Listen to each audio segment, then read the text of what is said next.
Hello students, I hope you all are doing well. Today we are going to do a poem that is The Road Not Taken. It is the poem of first chapter of 9th class of NCERT book, and the poet name is, as you have seen here, that is Robert Frost. Robert Frost जो थे वो एक American poet थे, लेकिन उनका जो काम था वो अमेरिका की बजाय फर्स्टली इंग्लैंड में पब्लिश हुआ।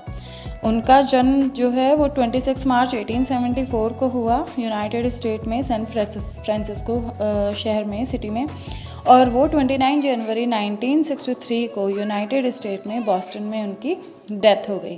बाकी सारे उनके spouse name, award and children, all the details are here, you can read it from here. Now we will discuss about the road not taken.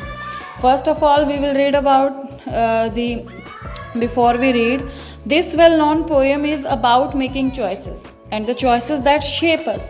ये जो poem है ये हमारे लिए जो हमारी choices के ऊपर डिपेंड करती है कि हम अपनी लाइफ में कौन सी choice, क्या चीज़ जो है, कौन सा रास्ता अपने लिए बनाते हैं, हम चूज़ क्या करते हैं अपने लिए, जिससे हमारी लाइफ जो है वो एक शेप में आ जाती है, बन जाती है।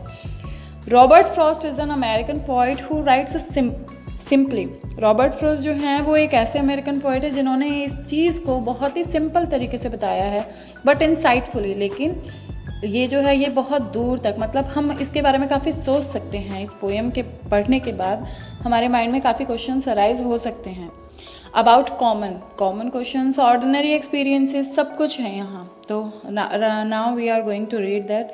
The first paragraph, the road diverged in a yellow wood and sorry I could not travel both.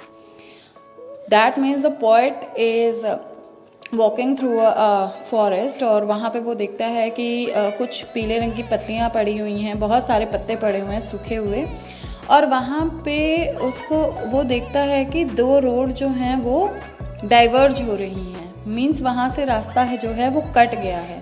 और अब वो ये भी बोल रहा है कि sorry I could not travel both, कि मैं दोनों रास्तों पर तो जा नहीं सकता।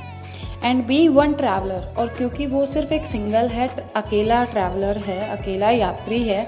लॉन्ग आई स्टूड, वो वहाँ खड़ा हुआ है और दोनों रास्तों को बहुत कीनली ऑब्जर्व कर रहा है कि उसको कौन सा रास्ता लेना चाहिए। And looked down one as far as I could, और दोनों रास्तों में, मतलब पहले रास्ते में वो बहुत दूर तक देखता है वहाँ खड़े होके कि वहाँ पे एग्जैक्टली है क्या, और दूसरे रास्ते में भी वो वही करता है, वहीं खड़े होकर देखता है कि उसे कहाँ तक क्या चीज़ें दिखाई दे रही हैं। To where it went in the undergrowth, वहाँ जहाँ तक उसकी नज़रें जा सके, जहाँ उसको सिर्फ और सिर्फ घने जंगल, झाड़ियाँ, यही सब दिखाई दे रहा है। Now move on to the next paragraph. Then took the other just as fair, and having perhaps the better claim, because it was grassy and wanted wear, though as for that the passing there had warned them really about the same.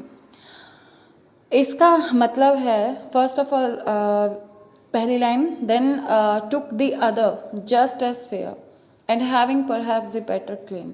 मैंने जो है जो हमें दो रास्ते हैं, उन दोनों रास्तों में से अभी तो वो कवि सोच ही रहा है, क्योंकि वहाँ पे जो एक रास्ता है वो है उस पर बहुत सारी घास उगी हुई है, और वहाँ वो ऐसा लग रहा है कि जैसे वहाँ ज़्यादा कोई चला भी ना हो, मतलब हरी घास है, लंबी लंबी, बहुत ही हरा भरा सब कुछ वहाँ पर मौजूद है, और काफ़ी अच्छा माहौल है, एनवायरनमेंट जो है वो काफ़ी ग्रीनरी है। लेकिन दूसरा जो रास्ता है वहाँ पर पत्थर पड़े हैं, थोड़ा सूखा हुआ है, झाड़ियाँ टाइप्स हैं, और ऐसा लग रहा है जैसे वहाँ पे जो लोग हैं उन्होंने वहाँ से रास्ते को यूज़ कर करके वहाँ पर से घास वगैरह ये सब कुछ ज़मीन के अंदर ही धसा दी हो, ज़मीन के अंदर ही उनको कर दिया हो। And both that morning equally ले, अब जो पोएट है वो ये कह रहा है कि उसको तो दोनों ही रास्ते एक जैसे लग रहे हैं। In leaves no step had trodden black, और उसे ऐसा लगता है कि यहाँ पर कोई आया भी नहीं हुआ है, क्योंकि कोई भी आता तो ऑब्वियसली, क्योंकि वहाँ पीले रंग की पत्तियाँ पड़ी हुई थी सूखी हुई, तो कोई भी आता तो वो वहाँ पे पैर रखता और वो जो है पत्तियाँ वो क्रश हो जाता उनका, बिल्कुल वो कुचली जाती, लेकिन वहाँ ऐसा कुछ नहीं था। उसे ऐसा लगा कि वो फर्स्ट है जो वहाँ पर आया हुआ है। ऐसे ही जो हमारे साथ ऐसा होता है, जब हम किसी सिचुएशन में होते हैं तो हमें भी यही लगता है कि we are the only one who is in this situation, no one else is feeling the same, और no one else has faced the same problem. तो उसके बाद oh I kept the first for another day. अब वो कह रहा है कि वो जो है एक ऐसा रास्ता चुनने की कोशिश करेगा जो उसके लिए बिल्कुल ठीक हो और जो उसको आगे प्रॉब्लम ना करे। You knowing how way Leeds on two way, I doubted if I should ever come back. अब वो ये कह रहा है कि अगर वो जो भी रास्ता चूज़ करेगा अपने लिए, ठीक है, तो वो डेफिनेटली उस रास्ते पे दोबारा तो आ नहीं पाएगा, क्योंकि हम जब कभी भी एक रास्ता चुनते हैं अपने लिए कुछ करने के लिए, तो obviously we will not come on that path again. This is the last paragraph. I shall be telling with this a sign. Somewhere ages and ages hence, two roads diverged in a wood, and I took the one less traveled by, and that has made all the difference. Last में poet जो है वो यही बता रहा है कि उसने जो रास्ता चुना वो बिल्कुल भी आसान नहीं था।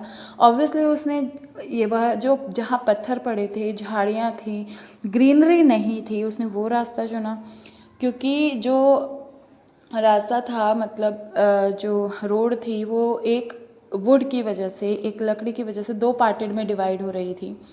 उसने जो पार्ट चूज़ किया वो वाला चूज़ किया जो जिसे लोग कम यूज़ करते हैं। मीन्स कि उसने अपने जो उसके फ्यूचर के लिए उसके बहुत काम आएगा, उसने एक ऐसा रास्ता चुना जिसमें मेहनत है, जो स्मूथली जाने का नहीं है, जिसमें मेहनत है, स्टेप बाय स्टेप वो आगे बढ़ेगा।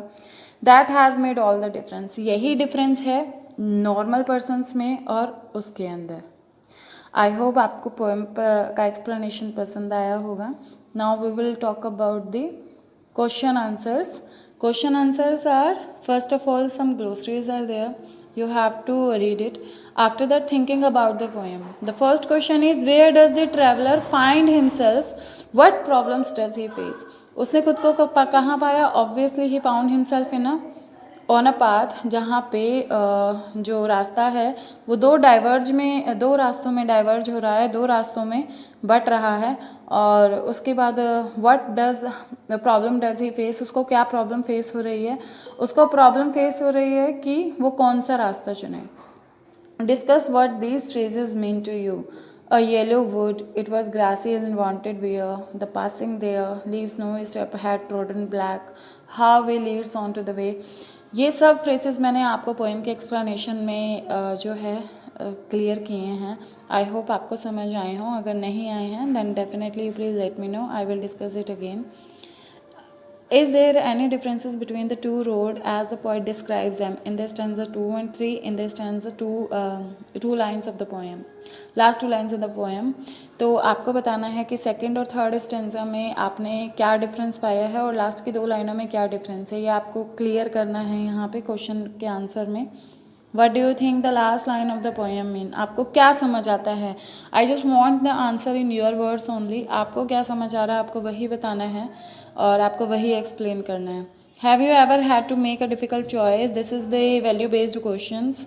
और ये आपको अपने ऊपर रखकर बताने कि क्या आपके पास कभी ऐसी कोई चॉइस आई है कि जिसमें आपको प्रॉब्लम हो रही हो, आप समझ नहीं पा रहे हो कि आपको क्या लेना है क्या नहीं. ऐसी प्रॉब्लम्स आमतौर पे स्टूडेंट्स को 10th के बाद आती है, जब उन्हें अपने सब्जेक्ट्स चूज़ करने होते हैं कि उन्हें नॉन मेडिकल लेना है, मेडिकल लेना है, कॉमर्स लेना है, आर्ट्स लेना है. तो this is the very difficult situation at that time for the students. After you have made a choice, do you always think about what might have been, or do you accept the reality? जब आप choice करते हो उसके बाद कई बार ऐसा लगता है हमें कि हमने गलत डिसीज़न ले लिया, हमें कुछ और डिसीज़न लेना चाहिए था. तो whatever the reality is there, you have to accept it. तो कभी कुछ ऐसा हुआ है आपके साथ? If you want to do this question, the second part first and second, you can do it in a paragraph writing, but no need to do in the notebook because they are not consider for the exam. And lastly, quote is there, time is not measured by the passing of years but by what one does, what one feels and what one achieve. Time जो है वो measure नहीं होता, नापा नहीं जाता, हम उसको मेज़र्ड नहीं कर सकते. पासिंग ऑफ ईयर्स, ईयर्स के पास होने पे मतलब सालों बीत जाएं, हम उसको टाइम को नहीं नाप सकते. आप उसको कैसे कर सकते हो कि but by what one does, कि आपने क्या किया, व्हाट वन फील, कि दूसरे लोग उस बारे में क्या सोचते हैं, एंड वन अचीव, और आपने अचीव क्या किया. It is all about that. Thank you so much. I hope you like the poem explanation. If you like, then please hit the subscribe button and bell icon too. And if you have any query or if you want to give any suggestion, then please write it in the comment box. Thank you.